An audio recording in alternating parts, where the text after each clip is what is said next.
بسم اللہ الرحمن الرحیم۔ ایک دفعہ ایک صحابی نبی اکرم صلی اللہ علیہ وآلہ وسلم کی بارگاہ اقدس میں حاضر ہو کر کہنے لگے، اے اللہ کے نبی، میں روزے کی حالت میں تھا کہ میری بیوی گھر سے باہر کسی کام جانے لگی۔ جب اس کی پنڈلیوں پر میری نظر پڑی تو مجھ سے رہا نہ گیا اور میں نے اپنی بیوی سے اپنی حاجت پوری کی۔ یہاں پہلے آج کے دور پر متوجہ ہونا پڑے گا کہ آج کے دور میں لوگ موبائل ٹیلی ویژن پر بیہودہ تصویریں اور فلمیں دیکھتے ہیں، جس کی وجہ سے ان کو وہ فحش عورتیں اچھی لگنا شروع ہو جاتی ہیں۔ ایسے لوگ اپنی بیوی کو وقت دینے کی بجائے موبائل اور انٹرنیٹ پر زیادہ وقت صرف کرتے ہیں، جس کی وجہ سے یہ مرد اپنی بیویوں کو وقت دینے کی بجائے انٹرنیٹ اور دوسرے بیہودہ ذرائع پر اپنا وقت صرف کرنا شروع کر دیتے ہیں، جس کی وجہ سے گھروں میں لڑائیاں جھگڑے عام ہونا شروع ہو جاتے ہیں۔ اس طرح مرد اپنی بیویوں سے بیزار ہو جاتے ہیں اور مرد کو جو رغبت اللہ تعالیٰ کی طرف سے حاصل ہوتی ہے وہ رغبت ختم ہو جاتی ہے۔ میاں بیوی میں رغبت کا ختم ہو جانا ان مردوں اور عورتوں کی سزا ہوتی ہے جو بد نگاہی سے پرہیز نہیں کرتے۔ اس کی مثال ایسی ہے جیسے آپ کو باہر کے لذیذ کھانے کا چسکا پڑ جائے تو آپ کو گھر کی پکائی ہوئی چیز کبھی بھی پسند نہیں آئے گی۔ باہر کے کھانے ایک تو انسان کے پیسے ضائع ہوتے ہیں، دوسرا آپ کی صحت بھی جلد خراب ہو جاتی ہے۔ اسی طرح جب کسی انسان کو بازاری عورتوں کو دیکھنے کا چسکا لگ جائے تو اس کو اپنی بیوی اچھی نہیں لگتی۔ وہ جلدی اپنی صحت سے ہاتھ بھی دھو بیٹھتا ہے۔ حرام کاری کرنے والے آدمی کا گھر تباہ و برباد ہو جاتا ہے کیونکہ اس کو اپنی بیوی کی رغبت نہیں رہتی۔ صحابہ کرام اپنی نظروں کی حفاظت کیا کرتے تھے، تو جب بیوی کی پنڈلی پر نظر پڑنے سے رہا نہ گیا تو اس وقت سوچیں کہ صحابہ کرام اپنی بیویوں سے کتنا پیار کرتے تھے۔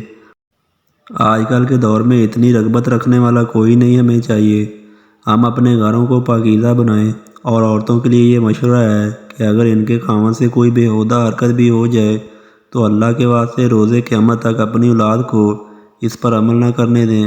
حضرت ابو ہریرہ سے مروی ہے کہ ہم صحابہ کرام رسول اللہ کے پاس بیٹھے ہوئے تھے کہ ایک بندہ تشریف لایا۔ حضور اکرم سے عرض کرنے لگا، اے اللہ کے نبی، میں ہلاک ہو گیا ہوں۔ رسول اللہ نے دریافت کیا، کیا ہوا ہے؟ تمہارے ساتھ کیوں ایسی بات کر رہے ہو؟ اس نے عرض کیا کہ اے اللہ کے نبی، میں روزے کی حالت میں اپنی بیوی سے جمع کر بیٹھا ہوں۔ رسول اکرم سے اس بندے سے پوچھا، تیرا کوئی غلام ہے تو اس کو اس کے کفارے میں آزاد کر دے۔ اس بندے نے جواب دیا، اے اللہ کے نبی، میرے پاس کوئی غلام نہیں۔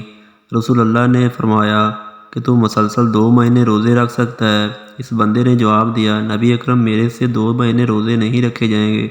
رسول اللہ صلی اللہ علیہ وآلہ وسلم نے فرمایا، کیا تم 60 بندوں کو کھانا کھلا سکتے ہو؟ اس نے عرض کیا، اے اللہ کے نبی، میرے پاس تو اتنی رقم نہیں کہ میں اتنے بندوں کو کھانے کا بندوبست کر سکوں۔ اس کے بعد وہ شخص کافی دیر تک پریشانی کی حالت میں بیٹھا رہا۔ پھر رسول اللہ صلی اللہ علیہ وآلہ وسلم کی بارگاہ اقدس میں ایک کھجوروں کا ٹوکرا پیش ہوا۔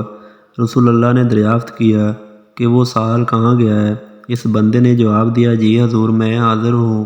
رسول اللہ صلی اللہ علیہ وآلہ وسلم نے اس بندے سے فرمایا کہ یہ تھیلا لے جاؤ اور غریبوں میں خیرات کر دو۔ وہ صحابی کہنے لگے، اے اللہ کے نبی، میں یہ کھجوریں کس کو خیرات کروں؟ مجھ سے تو محتاج اور اس پوری بستی میں کوئی نہیں ہے۔ رسول اللہ صلی اللہ علیہ وسلم کھل کر مسکرانے لگے۔ حدیث کے الفاظ ہیں کہ حضور اکرم اتنا ہنسے کہ آپ کی داڑھیں مبارکیں بھی نظر آنے لگیں، اور رسول اللہ نے فرمایا، اے بندے، اس کھجوروں کے تھیلوں کو اپنے گھر لے جاؤ اور اپنے گھر والوں کو کھلا دو، تیرا کفارہ ادا ہو جائے گا۔ اس واقعے کے بعد اللہ پاک نے وحی نازل کی، تمہارے لیے روزوں کی راتوں میں اپنی بیویوں کے پاس جانا حلال کر دیا ہے۔ وہ تمہارے پوشاک ہیں، تم ان کی پوشاک ہو۔ اللہ کو معلوم ہے کہ تم اپنے حق میں خیانت کرتے تھے، جو اس نے تمہارے حال پر رحم کیا اور تمہیں معاف فرما دیا۔ بس اب روزوں کی راتوں میں بے شک ان سے مشابہت کیا کرو، اور جو اللہ نے تمہارے لیے لکھ دیا ہے وہی چاہا کرو۔ درج بالا آیات کریمہ میں بڑے واضح انداز سے ماہ صیام میں صرف رات کے اوقات میں ہی جمع کرنے کی اجازت دی گئی ہے۔ اگر کوئی حالت روزہ میں جمع کرتا ہے تو اس کے کفارہ اور قضا واجب ہوگی۔ قضا کا طریقہ یہ ہے کہ رمضان المبارک کے بعد ایک روزہ رکھا جائے گا، جبکہ کفارہ کا طریقہ یہ ہے کہ جس شخص پر کفارہ واجب ہے اگر قدرت رکھتا ہے تو یہ غلام آزاد کرے۔ آج کل چونکہ غلامی کا خاتمہ ہو چکا ہے لہذا کفارے کی یہ صورت غیر مؤثر ہے، اس لیے 60 دن کے مسلسل روزے رکھے یا پھر 60 مساکین کو اول درجے کا کھانا کھلائے۔ قرآن پاک میں ہے کہ اپنی حیثیت کے مطابق اپنے عزیز و اقارب اور غریبوں پر خرچ کیا کرو۔ حدیث نبوی ہے، جہنم کی آگ ہر وقت اپنے آپ کو بچانے کی کوشش کیا کرو۔ جب تمہیں غصہ آئے تو زیادہ سے زیادہ صدقہ کیا کرو، کیونکہ صدقہ انسان کے غصے کو بڑی جلدی ٹھنڈا کرتا ہے۔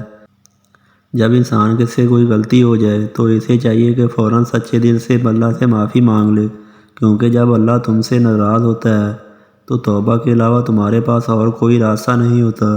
توبہ کے بعد اللہ سے اپنی غلطی کی معافی کروانے میں بس صدقہ ہی کام آتا ہے۔ اس لیے ہمیں چاہیے کہ ہر وقت کسی نہ کسی محتاج کو کچھ نہ کچھ دیتے رہیں، جس سے اللہ بھی راضی ہو جائے۔ رسول اللہ کا ارشاد مبارک ہے، دوزخ کی آگ سے بچنے کے لیے صدقہ بہترین ذریعہ ہے۔ اگر تمہارے پاس رقم نہیں تو کھجور لے لو، اس کو آدھا کر کے 2 حصوں میں تقسیم کر لو، ایک حصہ خود کھا لو اور دوسرے حصے کو کسی محتاج کو صدقہ کر دیا کرو۔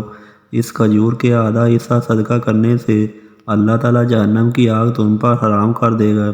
اگر کوئی غریب ہے تو اس کے لیے یہ امر ہے، صاحب حیثیت کو چاہیے کہ اپنی طاقت کے مطابق صدقہ و خیرات کیا کرے، انشاءاللہ تعالیٰ اس کی رزق میں اضافہ ہوگا۔ قرآن پاک میں ارشاد ہے، اللہ سود کو گھٹاتا ہے۔ سود خور کی عادت ہوتی ہے کہ وہ ہر وقت پیسے کو حاصل کرنے کے لیے روتا رہتا ہے کہ میرے پاس کوئی پیسہ نہیں بچا۔ نبی اکرم کا فرمان ہے کہ صدقات کو اللہ بڑھاتا ہے، دنیا و آخرت میں صدقات کو اللہ پاک بڑھاتا رہتا ہے۔ اللہ پاک امیر رمضان کی برکت سے معاف فرمائے اور ہمیں دن رات نیک اعمال کرنے اور برائیوں سے دور رہنے کی توفیق دے۔ ناظرین، اگر آپ کو یہ ویڈیو اچھی لگی ہو تو پلیز ویڈیو کو لائک کر دیں اور چینل کو بھی سبسکرائب کر دیں۔ اللہ حافظ۔